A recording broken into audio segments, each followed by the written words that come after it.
ব্যবসায়ী সঞ্জয় কাপুরের মৃত্যুর পর তার রেখে যাওয়া প্রায় ৩০,০০০ কোটি টাকার বিপুল সম্পত্তি ঘিরে শুরু হয়েছে আইনি লড়াই। সম্পদের দাবিদার হিসেবে সামনে এসেছেন বর্তমান স্ত্রী প্রিয়া কাপুর, মা রানী কাপুর এবং কারিশমার ২ সন্তান সামারা ও কিয়ান।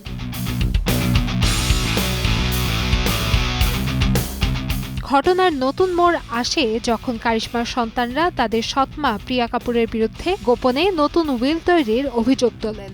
তাদের দাবি, জমি, বাড়ি, ব্যবসা, দামি ঘোড়া, এমনকি বহুমূল্যের ঘড়ির মতো গুরুত্বপূর্ণ সম্পদের উল্লেখ সেখানে করা হয়নি। শুধু তাই নয়, উইল তৈরির সময় তাদের কিছুই জানানো হয়নি বলেও অভিযোগ তুলেছেন।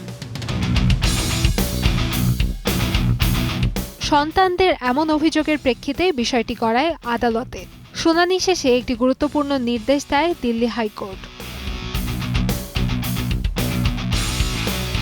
আদালতের রায়ে জানানো হয়, সঞ্জয় কাপুরের বিদেশে থাকা সব ব্যাংক অ্যাকাউন্ট আপাতত স্থগিত থাকবে।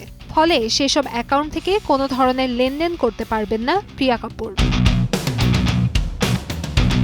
আদালতের এই সিদ্ধান্তকে কারিশমার সন্তানদের জন্য বেশ স্বস্তিদায়ক হিসেবেই দেখছেন অনেকে। এদিকে রায় প্রকাশের পর কারিনা কাপুর সামাজিক মাধ্যমে এক ইঙ্গিতপূর্ণ বার্তা দিয়েছেন। তার ভাষ্যমতে, সত্য একদিন সামনে আসবেই, সঠিক বিচার পাবেন তারা। কাপুর পরিবারের এই দ্বন্দ্ব এখন শুধু ব্যক্তিগত লড়াই নয়, বরং নজর কাড়ছে গোটা বলি মহলের। শেষ পর্যন্ত এই বিপুল সম্পদের ভাগ কোন পথে গড়ায় সেটি দেখার অপেক্ষা। কান্তাময়ী স্নেহা, সময় সংবাদ, ঢাকা।